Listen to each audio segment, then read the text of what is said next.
Ele é jornalista, pesquisador e produtor cultural, trabalhando na área cultural e esportiva.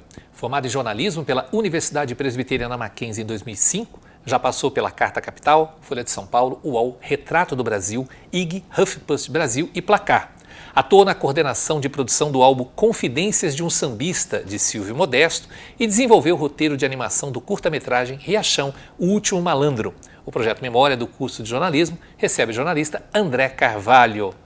André, obrigado, querido, por você ter vindo aqui, obrigado por bater esse papo comigo, viu? Prazer é todo meu, satisfação revê-lo depois de tantos anos. Quantos anos, André? 20 anos. 20 anos. Você não voltou a Mackenzie? Não. Passei por aqui algumas vezes, algumas pessoas amigas que estudam aqui, mas nesse prédio eu não tinha voltado ainda, desde então. Não tinha conhecido esse estúdio e tal? Não. E você tem bastante contato com o pessoal ainda? Tenho contato com amigos da minha turma, compadre, amigos de irmandade mesmo, de coração. Trabalhei com algumas pessoas, cheguei a trabalhar com alguns colegas e sempre bom revê-los, né? Estou feliz que a gente vai se encontrar no final do ano. Exatamente. André, quando você entrou no jornalismo, entrou no curso de jornalismo, você tinha algo específico? Você acabou indo para a parte cultural, né? Você buscava isso na faculdade? Eu tinha o sonho de ser jornalista esportivo quando eu entrei. Como a grande maioria. É. E tive a sorte, não sei se sorte, mas talvez o prazer, né, de trabalhar nessa área também, no esportivo. E depois você foi também para a parte cultural? Foi um pouco assim, de criança eu lia muito jornal, assim, sempre esporte. Eu sou apaixonado por futebol, sou santista roxo, o time não está muito bom agora, mas é fácil, né? E entrei com aquele sonho de ser jornalista esportivo e tal. Realizei alguns sonhos, como cobrir uma Copa do Mundo em 2014, mas no meio do caminho, quando eu estava fazendo o curso, eu comecei a entrar no universo do samba musical, foi uma coisa muito forte. Até o próprio amigo, meu irmão Yuri Ribeiro, que estudou com a gente entrou nessa junto, em no samba e tal. E isso me levou para a parte cultural, né? Escrever sobre música. Ainda logo depois, o trabalho de conclusão de curso foi sobre samba. Pouco depois eu já comecei a escrever um blog sobre samba e isso me despertou a área cultural, né? Então trabalhei em alguns veículos cobrindo música, né?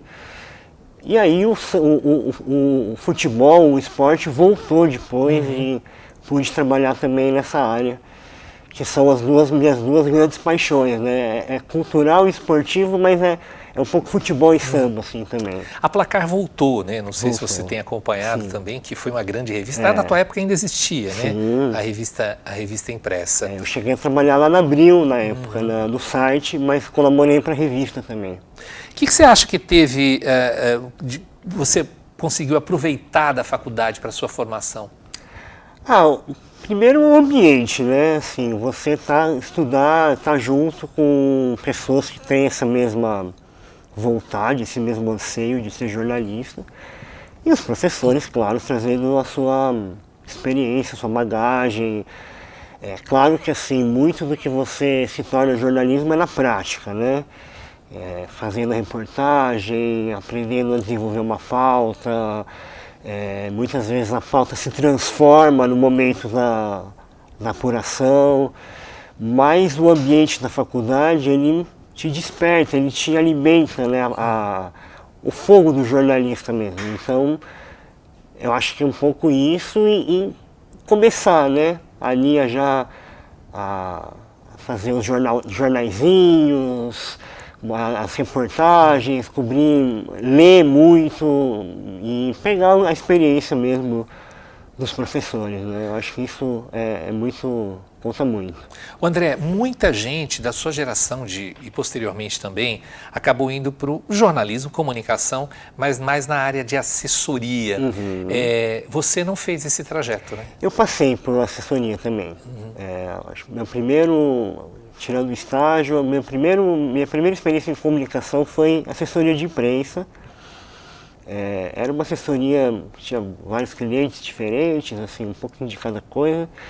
E muito tempo depois, já acho que em 2017 ou 2018, eu fiz também assessoria de corrida de moto, motocross, rally. Era uma coisa um pouco mais jornalismo, porque acompanhar a corrida, então tinha aquela coisa da adrenalina, de soltar o resultado rápido, então tinha aquela... É uma coisa que é gostosa do jornalismo, que pode parecer um pouco de pressão, mas é muito gostoso você que tem que soltar o resultado rápido. Quando está cobrindo futebol, solta a notícia ali, quando o juiz apita, vai, aí você tem que montar um pouco o resultado. Mas Aí um pouco de dados também, né? Dados Entra o jornalismo de também, dados, que é fundamental. Né? Mas muita gente foi para a assessoria porque realmente o mercado ele despeja muitos, assim, são muitas faculdades de jornalismo que colocam na profissão uma leva de jornalistas novos todos os semestres, né, todos os anos. E para absorver isso, não só acho que a assessoria de imprensa, como as redes sociais, outros campos que surgem também, né? Você acha que tem um mercado um pouco mais aberto, quer dizer, porque na tua época eu imagino que você entrava para fazer o impresso, É o sonho, rádio, né, dos alunos, né? TV e tal. Você acha que hoje o mercado absorve mais? Tem mais possibilidades para alguém do campo do jornalismo? Creio que sim, acho que, por exemplo, as redes sociais era uma coisa que não existia, né, na época. Tinha, sei lá, o Orkut, né? Aí você entrega a idade, né, André? Quando você fala que não né? existe. Eu me formei há 20 anos, né? É. E assim, mas o jornalismo, a reportagem, acho que assim, se você tiver uma boa história, você vai fazer a sua reportagem. Você vai conseguir, mesmo não estando empregado num jornal, num rádio, numa TV, num site, você pode vender uma boa história e fazer o freela, né? Eu acho que é uma coisa que eu fiz algumas vezes, assim, vou vender uma matéria aqui, aí você bate, pega o telefone ali da Folha, do Estadão, da Carta Capital, e cai pra dentro. Que avaliação que você faz do jornalismo brasileiro nesses 20 anos aí? Olha, eu acho que tem bons veículos, surgiram ótimos veículos nesse período. Eu acho que antes era muito, falava-se em jornalismo e reportagem, a gente pensava nos grandes veículos impressos. Folha, Estado. Folha, Estado, algumas revistas, né? Carta Capital, Veja, Época, Isto é, rádio, TV. Hoje em dia, com o jornalismo digital, que cresceu muito nesse período, né? Acho que tem ótimos veículos, assim, até de outros vieses, né? Do espectro político, né? Então tinha aquela coisa assim, a grande mídia e tal, tem uma cara mais oficialista, né, ali que tem anunciante, então tem os cuidados ali às vezes que você tem que tomar, mas hoje em dia existem diversos veículos muito bons, a Pública, a Intercept Brasil, acho muitos outros, né? Inclusive você pode fazer grandes reportagens, né? Coisas mais aprofundadas, fora do... Com mais tempo de pesquisa, né? A própria Piauí, eu acho que é uma revista que surgiu depois, né? Sim. Depois que eu me formei. E é um sonho, né? Assim, uma pessoa ter um tempo para apurar. Sua colega Ana Clara Ana está lá. Clara está lá, faz grandes matérias lá. Então, assim, eu acho que existem novas possibilidades na reportagem também que são maravilhosas. André, você falou da prática jornalística, né, que ela é fundamental, evidentemente. Você sai da faculdade e, claro, que o cotidiano, o dia a dia, que vai te dar experiência. Você acredita ainda que é importante uma formação acadêmica para um jornalista? Eu acho que sim, porque, como eu te falei, o ambiente, os professores, as leituras, as indicações, o clima é fundamental, mas eu não diria que para você ser um bom jornalista ou um jornalista é algo assim, essencial passar pela academia, né? Antigamente, quando não existia curso de jornalismo, muitos jornalistas estudavam, às vezes, ciências sociais, economia, ou não tinham curso superior. E tinha um tiro jornalístico, um tiro da reportagem e faziam grandes reportagens, né? Eu acho que assim, ajuda muito, né? Não diria que é algo como uma medicina, que você tem que aprender, né, na prática, senão você não vai ser médico mesmo, ou talvez direito, enfim, outras faculdades que exigem mesmo uma formação acadêmica. Mas eu acho que ajuda demais, né? Ajuda muito. Você falou da questão da rede social, que não tinha rede social, né? E não tinha a figura do influenciador. Sim. André, qual a importância? Esse cara é uma mídia hoje? Com certeza é uma mídia, né? É uma mídia que, o próprio nome diz, influencia, ensina, direciona. Eu acho que quem consome, acho que tem que tomar certo, saber que ali a pessoa muitas vezes tem um interesse comercial por trás, às vezes não, mas não deixa de ser uma mídia altamente influenciadora, né? Influencia de fato, eu acho. Com certeza é uma mídia. E como é que você avalia o papel da rede social? A rede social, ela potencializa, né, o que está sendo feito nos veículos, e muitas vezes é o próprio veículo. Então, o alcance que você consegue dar para a notícia pelas redes sociais é tremendo. Eu me lembro quando eu trabalhei em redação, fundamental, você publicou uma notícia, coloca nas redes sociais e direciona, né? Hoje você consegue chegar em públicos diferentes, né? O direcionamento por perfis, por regiões, né? É um direcionamento que o jornalismo digital potencializa demais, é fundamental para dar o alcance, né, que o jornalismo, não só o digital, mas principalmente o jornalismo digital, precisa, né? Entrando um pouquinho nessa questão do samba, do jornalismo cultural, como é que você conheceu aí? Quem te falou do Riachão? Porque eu digo que a geração, nem estou falando geração nova, porque a Cássia Eller gravou o Riachão mais de 20 anos atrás e muitos nem conheciam, né? Foi uma geração que acabou conhecendo a palavra Riachão com a Cássia Eller. Como é que chegou até você? Olha, eu tenho um grande amigo, Paulinho Timor, que ele que meio que me levou pro samba já mais de 20 anos atrás, quando eu estava na faculdade ainda. E ele é um cara que sempre teve relação com os sambistas da velha guarda, né? E eu morei na Bahia. Eu morei 4 anos em Lauro de Freitas. Depois da faculdade? Agora, 2018 até 2022, recentemente. E eu já tinha, desde a faculdade, essa coisa de escrever sobre samba. Tinha um blog, o Coio do Cabrito, fazia alguns blogs para o pessoal baixar disco também e tal. Fui um blogueiro. Hoje em dia, acho que está um pouco em extinção, talvez. Acho que a gente não usa mais essa expressão, né? Estou entregando a idade mais uma vez, né? E escrevia sobre samba, pesquisava e conhecia o pessoal da velha guarda. E quando eu fui morar em Salvador, eu fui apresentado. Ele falou assim, eu lembro que eu cheguei em outubro de 2018, em novembro era sempre tinha a festa de aniversário do Riachão na casa dele.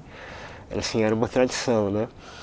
E aí esse meu amigo estava lá em Salvador e falou assim, André, vamos no aniversário do Riachão. E eu fui. E aí conheci Riachão, né, na festa de aniversário. E aí entrevistei ele depois, 2 vezes, fiz grandes entrevistas com ele e algumas reportagens sobre o Riachão, né? E aí depois acabou que eu fiz um roteiro de um curta-metragem sobre o Riachão, pegando toda essa pesquisa que eu tinha feito, as entrevistas. Ele já era falecido, foi um edital lá de Salvador que eu ganhei na época, acho que 2020, se eu não me engano. E aí foi uma experiência muito legal fazer um roteiro, né? Eu acabei fazendo outros tipos de roteiro antes e depois. Roteiro de quadrinho, fiz 2 vezes com um grande amigo, Alexandre de Maio. E fiz roteiro de cinema também recentemente, de um curta-metragem sobre o Silvio Modesto também, um sambista aqui de São Paulo. O jornalismo cultural, que era restrito, né? Assim como todos os outros, mas assim, acho que o cultural, mais especificamente, aos grandes veículos, né? Você tinha o Caderno 2, enfim, páginas ilustradas, páginas específicas ali do jornalismo cultural. Ele ainda tem força, levando em consideração os blogueiros, levando em consideração os influenciadores, levando em consideração que todo mundo pode falar de cultura, por exemplo? Eu acho que o que a prática, a minha experiência me mostrou, né, é que dá para ir muito além, né? Então, assim, quando eu caí no samba, comecei a coisa de escrever sobre música, eu colaborei com a Carta Capital por algum tempo, escrevi sobre resenhas, né, de discos, de livros. Depois eu trabalhei no Catraca Livre, escrevendo sobre cultura. Que era também, do Dimenstein. De Bem-Estar, o próprio Retrato do Brasil, uma revista. E isso foi experiência com jornalismo, assim, né, falando sobre música, escrevendo sobre discos, livros, reportagens sobre artistas. Mas eu tive experiência de fazer pesquisa, por exemplo, sobre... Eu desenvolvi 3 acervos digitais na Bahia. Um sobre uma pesquisa muito grande que eu fiz sobre escolas de samba de Salvador, que é uma coisa que não existe mais. É curioso, né? Porque em São Paulo, no Rio, em várias capitais e cidades pequenas ainda existem escolas de samba. Em Salvador, que é uma grande metrópole, não tem mais. E consegui achar compositores antigos, relembrar sambas enredos. Eu fiz um trabalho sobre a Cantina da Lua, que é um ponto cultural lá do Pelourinho, uma pessoa muito importante em Salvador, que é o seu Clarindo Silva, pouco conhecido aqui em São Paulo, mas importantíssimo lá em Salvador. E recentemente sobre o próprio Riachão também. Foi lançado o álbum póstumo dele e eu desenvolvi uma pesquisa sobre o acervo dele. E isso foi coisa que o jornalismo cultural me trouxe, né? Assim, pesquisar sobre música, pesquisar sobre cultura, escrever um roteiro, não deixa de ser um jornalismo cultural também, né? Então, o jornalista cultural, ele, como o jornalista esportivo, ele pode caminhar para outras coisas, assim, porque tem o esporte, tem o próprio economista, que às vezes vira jornalista de economia. Eu acho que o jornalismo tem essa transição, né, com os temas específicos, que você pode atuar tanto numa área do esporte, ou na economia, ou na cultura, como no próprio jornalismo. Eu fui avaliador de projetos culturais já. Então são coisas que o jornalismo cultural me trouxe e que de alguma maneira eu levei para frente fora do jornalismo, né? Revendo aí a sua trajetória, vamos lembrar lá do 2001, 2002. O que você diria para o André Carvalho, de 17, 18 anos, que está pensando em fazer jornalismo? Bom, é muito bonito, né? A gente chega na universidade muito novo, a maioria das pessoas. Muito jovem, né, André? Eu tinha 18 para 19 anos e eu acho que se você entra um pouquinho mais velho, eu acho que é melhor até, viu? Porque você consegue absorver melhor, você já está com um pouco mais de bagagem, né? Assim, eu acho que... É claro que tem aquela coisa na juventude, quando você é muito novo ainda, de curtir muito a faculdade também, para além das aulas, né? O clima. Que é importante. Importantíssimo, né? Mas é muito bonito que essa idade deve ser muito idealista, né? É muito sonhos, ver o jornalismo de uma forma muito romântica ainda. É claro que assim, depois de um tempo, você vai aprendendo na marra, né? Até decepções, né? Difícil de entrar na carreira. Mas o que eu diria é que assim, se você tem uma boa história, se você tem curiosidade, gosta de escrever, com certeza você tem uma carreira promissora pela frente, né? É importante ler muito, é importante escrever bastante, mas o legal é você descobrir as histórias, né? Então, às vezes você está na rua, você está pensando, está vivendo alguma coisa, você se desperta de alguma coisa, assim, e leva, assim, eu acho que bate lá, dá uma ligada, manda um e-mail para a redação de algum jornal, de algum veículo, tenta vender a sua pauta, sabe? Porque às vezes a gente fica tentando, vamos entrar num estágio para depois ser efetivado, e é difícil, né? Porque, como eu falei antes, são muitos jornalistas, né? Então, é difícil você chegar, né? Muitas vezes tem uma indicação ali, assim e tal, mas se você tiver uma boa história, corre atrás, sabe? E se tiver uma boa história, boas fontes, arma direitinho ali, sabe, uma pauta. desenvolve, fala o que você quer, o que você quer contar, já indica as fontes que você tem em mente, os dados que você pensa em colocar na reportagem. A chance de dar certo é boa, é grande. André, obrigado por você ter vindo aqui. Espero que esse encontro da tua turma aí saia, né? Fique uma coisa dos 20 anos, né? Uma recordação, e a gente consiga fazer um belo bate-papo. Obrigado, parabéns pela sua carreira, obrigado por você ter vindo aqui e ter confiado na gente aí para a tua formação.